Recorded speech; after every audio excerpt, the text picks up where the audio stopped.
शंकर भगवान प्रभास क्षेत्र में स्थित ब्रह्मा की प्रिया जो सावित्री देवी है उसका चरित्र आप मुझसे कहिए, जिनमें उनके व्रत का महत्व हो, उनके संबंध का इतिहास हो एवं जो स्त्रियों को पतिव्रत को देने वाला, सौभाग्यदायक और महान उदय का करने वाला।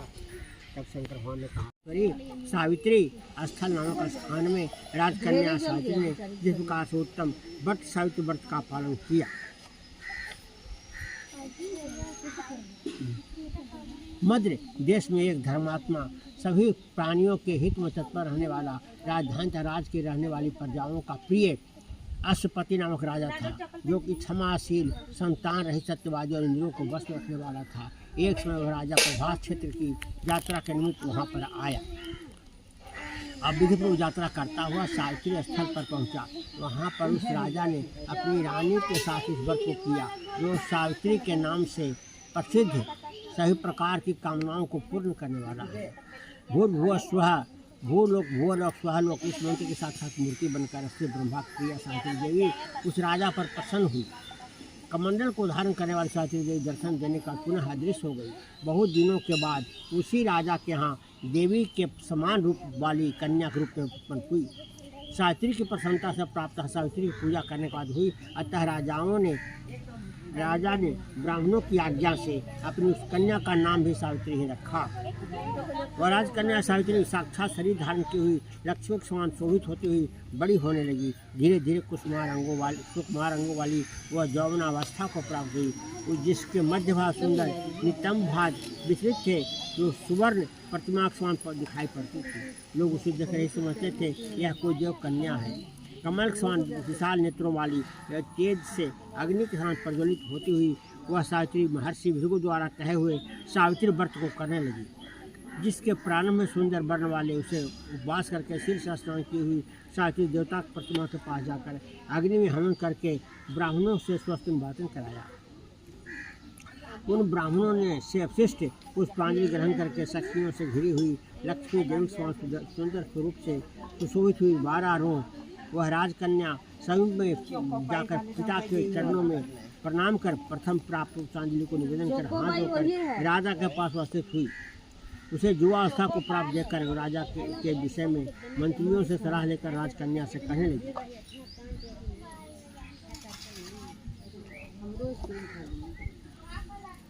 हे पुत्री, तुम्हें जोग वर देने का समय आ गया।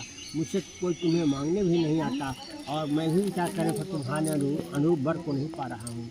अतः हे पुत्री, देवताओं के निकट में जिस तरह निंदनीय न हो वैसा तुम करो। मैंने धर्मशास्त्र में पढ़ा सुना भी है, यदि पिता के गृह में रहती हुई विवाह के पहले ही जो कन्या धर्म युक्त हो जाती है वह शूद्र समान समझ जाती है, उसके पिता को ब्रह्महत्या समान पाप लगता है। इसलिए हे पुत्री, मैं तुमको भेज रहा हूँ, तुम स्वयं अपने योग वर ढूंढ लो। वृद्ध मंत्रियों के साथ शीघ्र जाओ और मेरी बातों को मानो। इसके बाद जैसा कहते हैं वैसा ही होगा। ऐसा कहा सावित्री ने घर से निकलकर राजर्षियों के रम्य तपोवन की ओर चल पड़ी। वहां पहुंचकर माननीय विजनों को प्रणाम कर सभी तीर्थों को और आश्रमों में जाकर पुनः मंत्रियों के साथ सावित्री अपने गृह पर आ गई। वहां पर पिताजी के समक्ष पवित्र देवर्षि नारद को बैठे हुए देखा।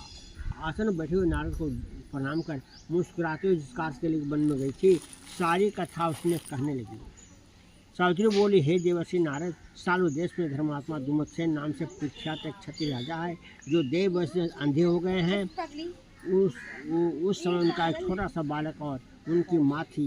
ऐसे समय अवसर पाकर उसका पूर्व बैरी रुक्मी नाम के एक सामंत राजा ने उसे रात छीन लिया। अतः वे आज दुमत्सेन छोटे बच्चों को साथ लिए हुए अपनी स्त्री के साथ जंगल की ओर चल दिए। यह सुनकर नारद ने कहा, हे राजन, सावित्री ने बड़ा कष्टप्रद कार्य कर डाला। बाल बुद्धि होने से इसने केवल गुणमान समझकर सत्यवान को ग्रहण कर लिया। उसका पिता सत्य बोलता है, माता सत्य बोलती है, स्वयं भी सत्य बोलता है। इससे उसका नाम मुनियों ने सत्यवान रखा है। उसको नित्य अश्वप्रिय है और वह मिट्टी के घोड़े बनाया करता था। चित्र में भी घोड़ों को लिखता रहता है। इससे उसे चित्राश्व भी करते हैं।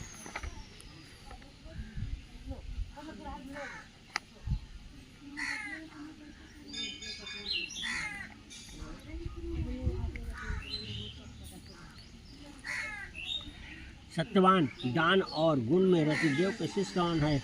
ब्राह्मणों की रक्षा करने वाला सत्यवादी और उसी नरी शिवी के समान है।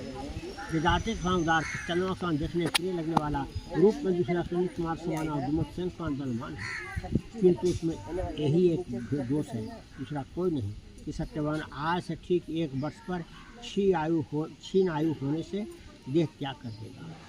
बात सुनकर राजकन्या सावित्री ने राजा से कहा, राजा लोग किसी से एक बार कोई बात कहते हैं, ब्रह्मवेता ब्राह्मण एक ही बार कहते हैं और एक ही बार कन्या दी जाती है। तीनों कर्म बार बार नहीं किए जाते, एक ही बार किए जाते हैं। दीर्घायु हत अल्पायु, गुणवान हो निर्गुण, वर को एक बार वरण कर लिया, अब दूसरे वर को वरण नहीं कर लिया। पहले मन में निश्चय करने के बाद उसे वाणी द्वारा प्रकट किया जाता है, पुनः उसके बाद कर्म द्वारा किया जाता है। इसे प्रत्येक कार्य में मन को प्रमाण माना जाता है, अर्थात मन के विरुद्ध कार्य नहीं किया जाता। नारद ने कहा, हे राजन, यदि आपको भी इष्ट हो तो अपनी पुत्री सावित्री का कन्यादान निर्भरता के साथ शीघ्र कर डालिए। ऐसा कहकर नारद जी आकाश मार्ग से स्वर्ग में चले गए। उसके बाद राजा ने भी शुभ मुहूर्त में समीवर्ती वेदों के पारगामी ब्राह्मणों के द्वारा पुनः स्त्री सावित्री का विवाह संबंधी सभी कार्य संपन्न किया।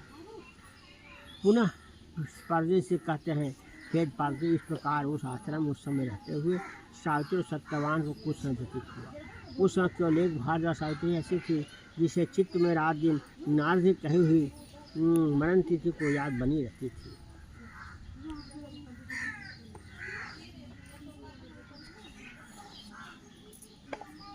उसका बहुत दिन बीत जाने का पर वह समय आ गया मरण तिथि जिसमें सत्यवान को मरना था।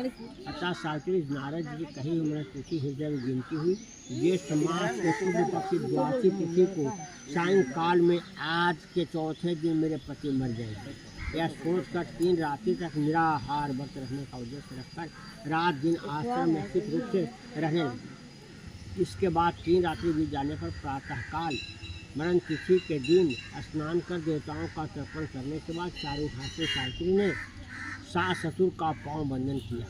इसके बाद जब कुल्हाड़ी लेकर सत्यवान जंगल की ओर चला, तब जाते हुए अपने पति के पीछे पीछे सावित्री भी चली। वन में पहुंचकर सत्यवान जल्दी से फल पुष्प समिधा कुशा तहा सूखा लकड़ियों को इकट्ठा कर ले जाने के घर बनाने लगे। लकड़ियों को काटते काटते सिर्फ पीड़ा होने लगी, जिससे उस कार्य को छोड़ वृक्ष की शाखा का सहारा लेकर सावित्री से कहने लगा, हे सुंदरी, सिर की वेदना मुझे दुख दे रही है, अतः मैं तुम्हारी गोद में क्षण भर सोना चाहता हूँ।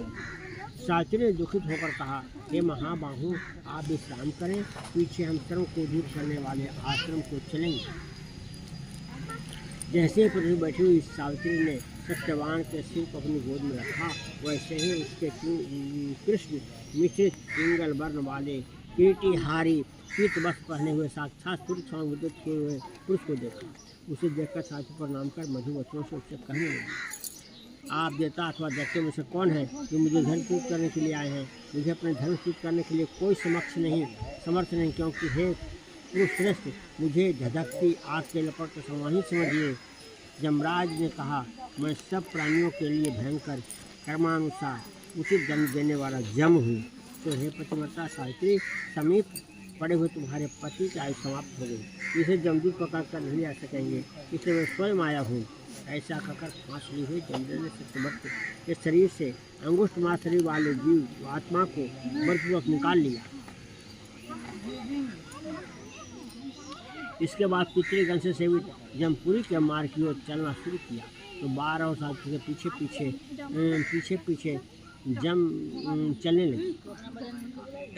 जम ने पतिव्रता होने के चलते चलने में न थकते हुए से कहा, हे सावित्री, एक मुहूर्त हुआ तुम यहाँ तक मेरे साथ आ गई, अब लौट जाओ। हे विशाल नेत्रों वाली, कोई भी जीव बिना आयु समाप्त हुए इस जमपुरी के मार्ग पर नहीं आ सकता।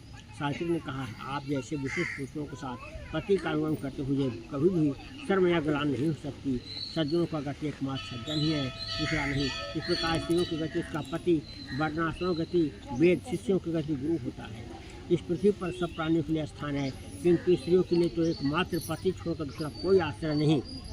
इस प्रकार से अर्थ धर्म से भरे हुए सुंदर मधु वाक्यों से सूर्य पुत्र ने प्रसन्न होकर सावित्री को यह बात कही। यमराज ने कहा, हे भामिनी, मैं तुम पर तुम्हारा कल्याण हो, तुम मुझसे वर मांगो।